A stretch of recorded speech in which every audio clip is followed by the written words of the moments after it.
vulgar displays of phony patriotism that is an insult to pattern makers everywhere. Oh, say, can you see by... People are, they're being lied to. Anyway, let's look at the alt-right dressing like the radical left. On this video, or I'm gonna lose it.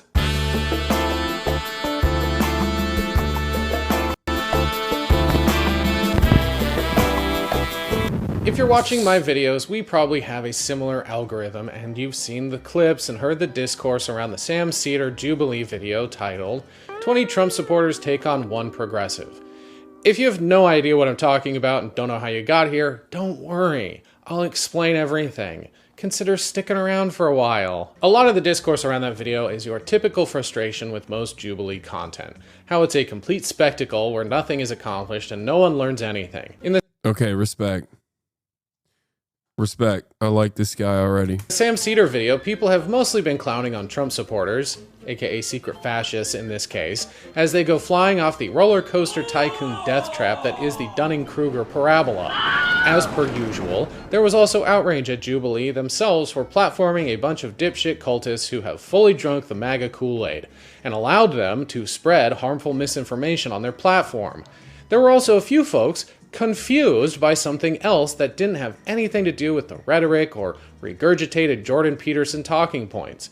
Didn't have anything to do with their ideology or worldview. It was something that might actually be more nefarious than outright Sieg Heiling or calling immigrants rapists because of how surreptitious and deceptive it is. The fact that a lot of the conservatives didn't look like conservatives. This type of guy specifically, who looks like he unironically refers to himself as an ally, and owns and operates a bisexual vegan bakery where polycules get a discount on iced matcha that they can pay for in vintage vinyl records. Fashion is more than just buying and wearing the trendiest, most expensive designer clothes. The way we dress sometimes tells others about ourselves more than what we say does. And you can infer a lot of things about a person based on their style and fashion sense. Is it always accurate? No, absolutely not. But one of fashion's main functions is to signal to others that you may have aligning interests and even political views.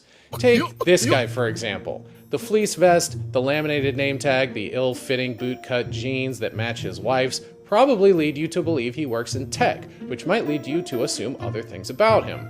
Probably not a fan of the gym, socially awkward, wants to save the world through technological advancements of his startup, might even be a World of Warcraft incel of some kind. Anything is possible. Now take a look at this guy, the skin-tight. Yeah, Dominican Ray, dude. It always works, baby. It always works. 100% success rating, okay? Hit him with the motherfucking Dominican Ray. Just like Mark Zuckerberg. Yeah. This photo is screaming, Yo voy a votar por Donald Trump. That's what it's screaming at me. Ay, ay, ay, ay, por Dios. Yo voy a votar por Donald Trump. Dan Flash shirt wrapped around his bulging pecs, the awful white pants and matching belt, even the way he accessorizes his new wife's laminated face tell you a completely different story. This guy's definitely a meathead who could be mistaken as the founder of the XFL or Tap Out, not a multi-billion-dollar tech company that is actually destroying the planet and not saving it like the other guy dreamt of doing. He may have changed the way he looks, but you can't cure social awkwardness by buying designer clothes, unfortunately. Certain aesthetics, including clothing and hair and makeup, are more than just trends. There's historical and cultural context that we all understand to a degree, whether consciously or unconsciously. And everyone appropriates fashion all the time. It's how you get new trends and subcultures. A lot of the time it's done out of respect or as a way to reclaim a narrative or to make a subversive commentary on class division. Conservatives and even further right groups are no different, co-opting certain aesthetics and fashion styles for different means with different intent. For example, what do you assume about these guys? You might be concerned that they're racist Nazi punks since one of them looks like a skinhead, and they're both wearing military-style jackets covered in band patches and pins with the big romper stomper boots. But you'd be wrong. They're what's known as sharps, skinheads against racial prejudice. If you look close enough, they're both wearing Sharps t-shirts, and one has a gay pride patch and the other has a patch that says, Boots and braces don't make a racist, a reference to the style of boots and suspenders that are synonymous with Nazi skinhead punks. In this context, the broader aesthetics might confuse the average person who's unfamiliar with punk or skinhead culture. Yeah, the laces that you wear in your Doc Martens apparently is what brands you as a Nazi punk or a anti-Nazi punk. And I only know about this because I got those Rick Owens Doc Martens that have like the gray Rick Owens laces. And apparently Nazis have white laces. So there were fucking dumb chatters. Lace code is dead. Okay. Oh, red laces as well, apparently. But there were some dumbass chatters who were like, oh, dude, why did you buy Doc Martens with fucking white laces? It's like, first of all, they're not white. Okay? They're not. They're fucking like the very clear Rick Owens colored fucking fat laces.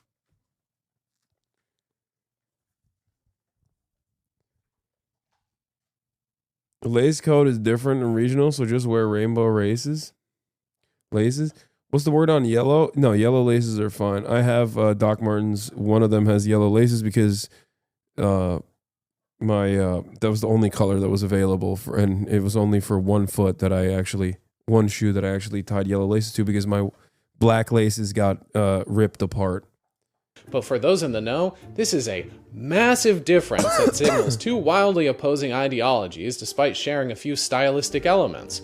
Just like how this guy from the Jubilee video is not the same as this guy, even though they have the same general aesthetic.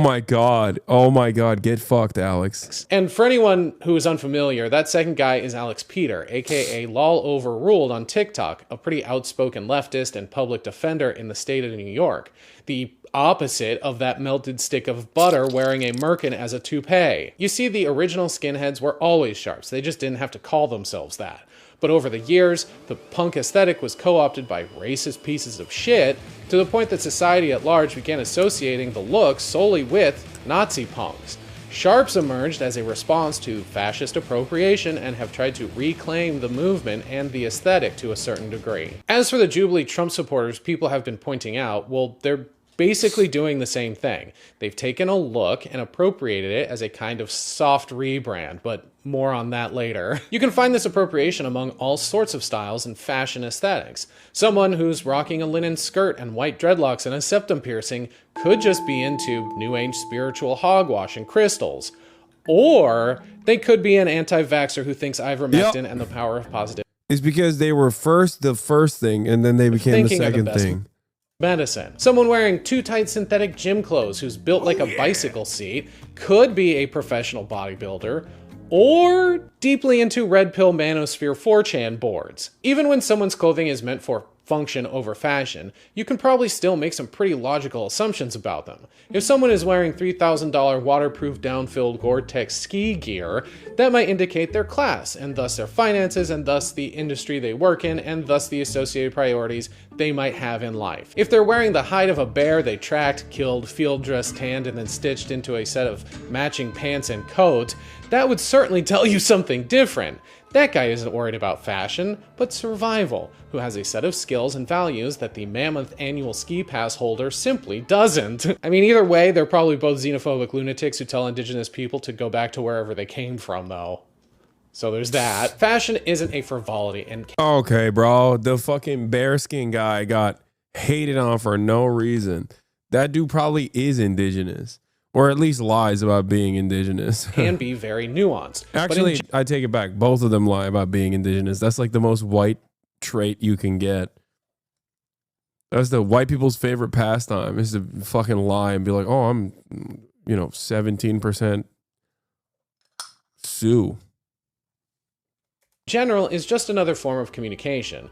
Language, even. The thing about communication and language is that it evolves over time, where certain words or messaging gain new or multiple meanings depending on the dominant group who's using it or has appropriated. You dress like the right and left? You are the true centrist? No one is saying this? I know. People need to recognize. It. This can lead to the erasure of its origins, where the dominant users engage with the language of fashion and aesthetics to further some backwards regressive movement, and not out of respect for its founders or originators. Or like a sheep in wolf's clothing, sneak into the herd they were ostracized from because of those regressive archaic beliefs. Conservative groups from working class ignorant hicks all the way over to the Nazi youth have been appropriating the aesthetics and symbols of other cultures for hundreds of years. Those freedom-loving, gun-toting bootlickers that dress up like cowboys and sing Confederate rebel songs about owning human beings.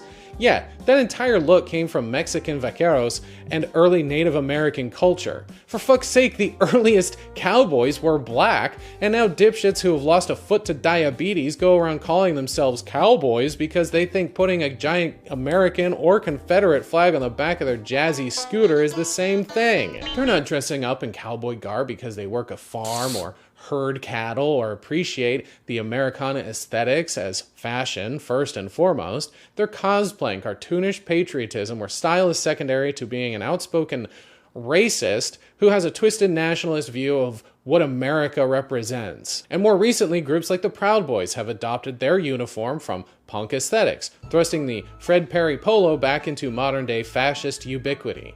Similar to the MA-1 bomber and Doc Martens, the Fred Perry polo has been an on-again, off-again marker among skinhead punks for decades. The Proud Boys just picked a specific colorway and instead of shaving their heads, paired it with a $60 high and tight, more reminiscent of 2000 straight-edge Boston beatdown hardcore than 1980s punk. The most embarrassing were the Boogaloo Boys appropriating tiki torches and cheap Hawaiian shirts because nothing says I'm a badass who's gonna burn a cross on your lawn like. Yeah, that was short-lived. Remember when people would say, I'm dressing up like a Boogaloo Boy because I never stopped wearing Hawaiian shirts? Yeah, I don't think people think about that anymore. That association is gone. Like wearing the wardrobe of an alcoholic retiree whose kids no longer speak to him. Very powerful. But why? Why can't they come up with their own unique thing? It's because they're fucking boring. When I think of conservative fashion, I think of a lot of things, but it's usually this. Sport coats, penny loafers, modest maxi dresses that have the very flattering shape of a sack of sorghum. But there are a myriad of other lazy, boring, unimaginative versions of conservative fashion as well. When I think of Trump supporting conservatives in 2025, I tend to think of this. And this. And whatever the fuck this is. As you can see, they are some of the most uncreative, unoriginal people Excuse me, that's a banger. on the planet. You don't understand art, sweetie. It's okay. When they're Vaquero? Say it with me. Vaquero! not using the American flag for every pattern on their clothing, they're stealing from others because they can't come up with a unique identity on their own. Like anything, though, conservative fashion does evolve. Usually just becomes more extreme, but only up to a certain point because their fashion sense is dictated by their conservative values, patriarchal modesty, and themes of authoritarianism. A pretty narrow set of creative pillars to work within. Fascist German and Italian military uniforms were designed with these ideals in mind, specifically to make anyone in an SS uniform look like the ideal Übermensch that drew inspiration from European aristocracy.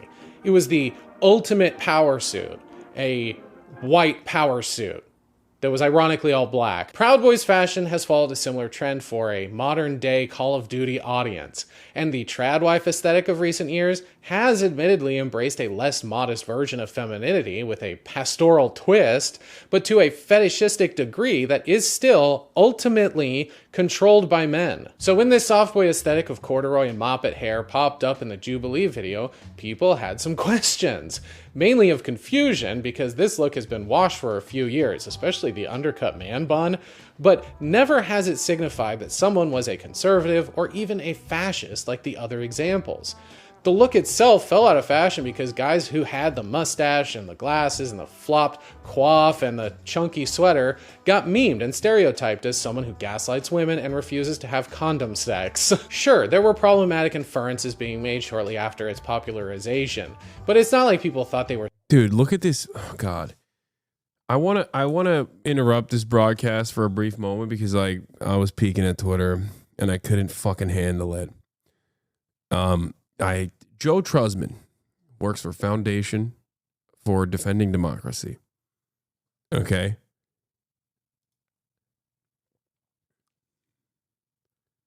He's kind of cooking you? Wait, what? No. Look at this fucking tweet.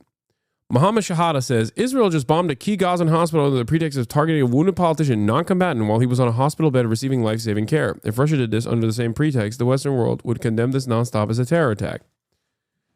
Joe Trusman, Ismail Barhoum was involved in financing terrorism. He was sanctioned by nearly half a dozen countries for his role in raising funds for Hamas through charities and other means. Hamas is a terrorist organization. To which I responded, oh shit, thanks for this information. I now think bombing... oh, fuck. I fucked it. I was so angry. I typed it so poorly. I now think bombing a hospital is perfectly cool. Totally not a war crime anymore. Thank you for defending democracy. I said, I now thinking. Wait, you can't edit replies? God damn it. Whatever. I now thinking.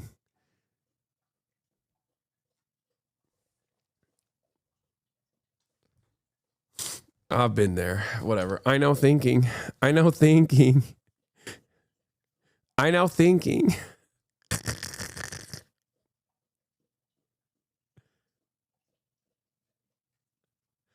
too late. It's already out.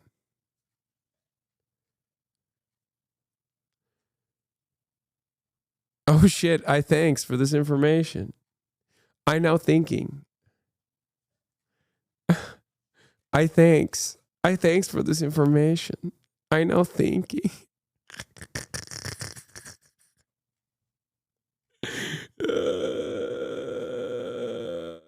It makes it better. I'm still on the vaquero.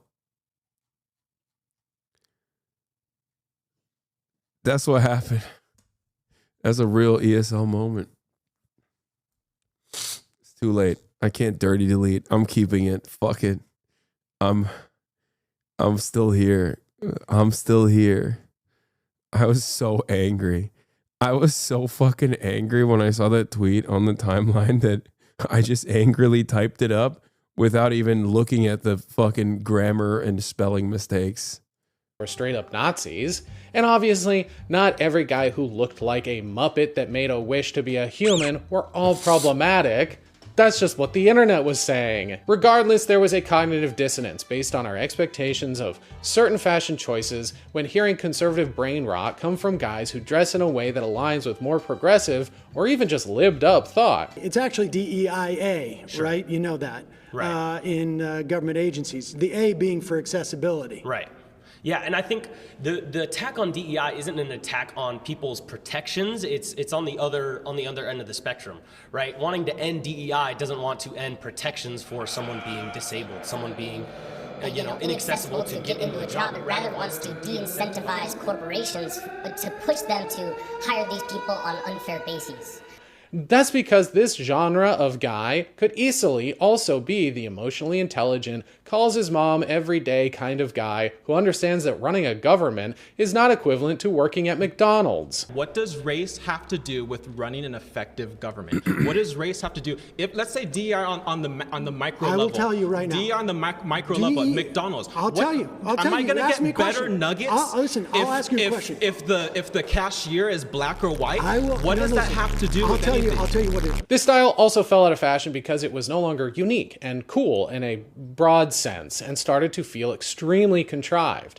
There are two things that require something or someone in order to be considered cool: individualism and nonchalance. Once this style, or any style really, enters mainstream culture, it no longer embodies a sense of individualism or nonchalance. Not everyone, but a large portion of men started intentionally switching up their style and dressing like this, which is inherently chalant. You cannot be unconcerned or unbothered when you're going out of your way to dress in a certain style. If you do it because it's just trending, you're a corny poser. It's why everyone dunked on Zuckerberg when he got hit with the Dominican fuckboy ray. Okay, this guy's a Hasanabi head. All right, I'm sorry. He did a Lolo mention and okay, come on. What are we doing here? What are we doing here, dude? Going from looking like a wet Martian to elder millennial suffering a midlife crisis. The awareness of hopping on a trend is the antithesis of cool. When conservatives try and Youngest fan. Shut up. rebrand their image, it feels forced for this very reason. It's not cool anymore, especially when they're a multi-billionaire CEO whose image is inextricably tied to the authoritarian policies of their company. This is typically because they're about a decade late to whatever fashion trend they've adopted because they don't bother themselves with childish things like fashion and art. They've got coding to do. They're simply using personal optics to make spreading misinformation across their technocratic empires more palatable. They are incapable of being nonchalant or having any individual thought, which plays right back into how boring they are. You're not fooling anyone, Zuck. You've got no aura. And that right there is another explanation why this new breed of soft boy conservative slash fascist looks like this. It's less threatening than a tailored Schutzstaffel uniform or a form-fitting Proud Boy polo and tactical vest. It's a form of subversion and manipulation meant to put others at ease, where they're less likely to react with hostility or revulsion when they start spouting fascist nonsense. Not only that, it's because the guys who aren't conservatives or alt-right weirdos who did dress like this were getting laid. I think I can confidently say most women don't want to fuck someone wearing a Klan hood or who's jacked up on HGH in a polo they bought in the kids section that represents Christian nationalism. I'm sure there are some women who are into that aesthetic and dress in a similar way. But even if they do, they're not putting out the same way a liberated, bra-burning leftist woman is. They're waiting until marriage and only having sex as a means to breed more offspring. This is especially true of young, lonely, white men, which I've already talked about once before. One of the reasons a lot of these incel fascists become incel fascists is because of a hatred of women and the idea that they are somehow owed sex for simply existing. When they struggle to participate in a little casual sex because they're socially awkward or lack emotional intelligence or just can't help themselves talk about their love of capital punishment among mixed company, they don't take that as a sign to work on themselves and reevaluate some of those opinions. They go down the easy route of resentment and are comforted by a worldview that tells them they should get to own women and that the trad wife is a woman's natural biological role in the family unit and that marital rape is a-okay. Basically, conservative ideology, from liberal and social conservatism all the way over to authoritarianism and fascism, is a bitchless ideology that preys on white male loneliness. People are saying dudes who look like this should be doing theater and making iced lattes, not arguing in favor of fascism, and the explanation for this is actually quite simple, okay? Fascists don't get bitches. These chuds think that if they, put on the wire rim glasses and do the floppy hair and the... I think so too. I mean, this one's gay, but I think he's just like a gay grifter and not very smart. So he just like couldn't cut it in Hollywood. So he just became like right wing, which is in many such cases. But yeah, I think a lot of other dudes that do this are doing it to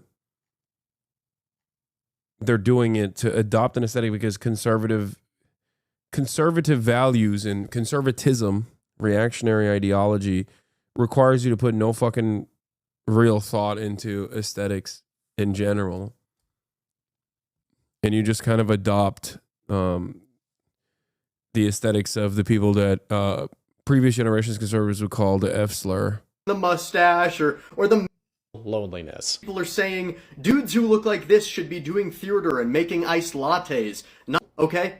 If they put on the wire rim glasses and do the floppy hair and the mustache or the man bun, that will attract women to them because they know in their heart of hearts that women are not attracted to fascists. They're attracted to nice people. People who actually, are normal, dress a certain way. They have stable lives and partners who they love. And fascists have none of that. So they start doing this. And then this quickly becomes the aesthetic of fascism. It's also important to note that not all right-wing men turn to conservative ideology because they can't get laid. A lot of it is, unfortunately, much more petty than that, to the point that it's almost a lazy trope. History is riddled with failed artists turned fascist. Many of the biggest names in today's conservative spaces ended up there because they were rejected from the humanities and then developed this chip on their shoulder and went even further right, almost out of spite. Ben Shapiro is a failed screenwriter, Jordan Peterson is a failed intellectual, Steven Crowder, failed stand-up comic, Dave Rubin, failed actor, Hitler, failed painter. That Vinny guy who had a meltdown on Piers Morgan is not only a failed comic, but a failed Twitch streamer making his red face.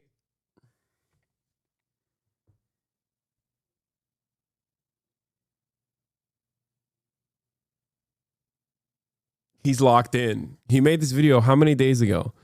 3 days ago. Bro, that's from like 4 days ago. He's in here right now. This motherfucker's in here watching me watch him and is not even saying anything. That's crazy. Tirade even funnier because it was directed at Hasan Piker, a very successful leftist streamer. You know what? Everybody that's new gets to see my little nip real quick. Yeah. I'm a big fan of you, so I don't want you to die. I feel like your heart pressure is going up. You're turning red, Vinny. What a jealous little man. I wonder how tall he is, actually. There's no way he's over 6 feet. Vinny O'Shana. 5'9". This typically happens because they're egomaniacs who can't handle criticism or rejection and lacked the critical thinking skills necessary for them to understand what differentiates good and bad art, and that maybe they needed to work a little harder at acting or screenwriting, but then they didn't because they're lazy and entitled. Also, getting paid to make art is not very lucrative, and more difficult than people think. It really can't coexist with conservative ideology that favors monetary value and short-term gains over prioritizing one's passion to become great, or just as a means to catharsis and self-reflection. Those don't really coincide, but becoming a professional troll with a podcast funded by right-wing donors is very lucrative. Unfortunately, this means certain fashions and aesthetics become the de facto uniform of fascism because normal, empathetic people don't want to be associated with symbols of hate and have to constantly update our wardrobe. I mean, in some ways, we can thank fascists for constantly pushing fashion forward and involuntarily creating new aesthetics. We don't have to stop wearing Hawaiian shirts just because a group of white supremacists wore them that one time. And honestly, caving at the first instance is how they win, damn it! But it is annoying that we do have to be ever more vigilant about what styles and brands and symbols we put on our fucking bodies just because some ignorant potato-brained incel couldn't get laid. And one last thing, when Trump supporting conservatives do try their hand at fashion, you get the most gaudy, tactless, vulgar displays of phony patriotism that is an insult to pattern makers everywhere.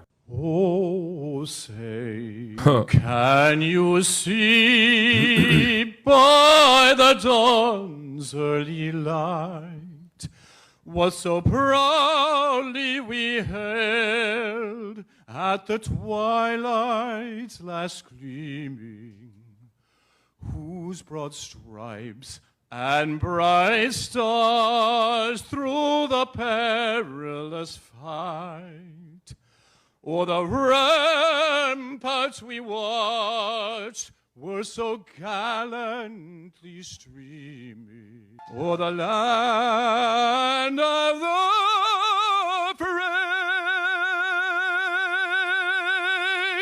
and the home of the brave. That's the video. Thanks so much for sticking around. If you made it this far, that means you're special. Now, make sure you follow the rules of the channel and like, share, comment, subscribe. If you don't know that by now, you might not be a fan of the channel. Genuinely, thank you, everybody. That was good.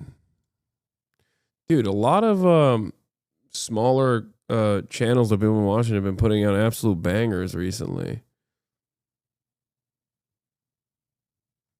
You know? Did you miss the NPR segment? No, but I'm too tired and too sick.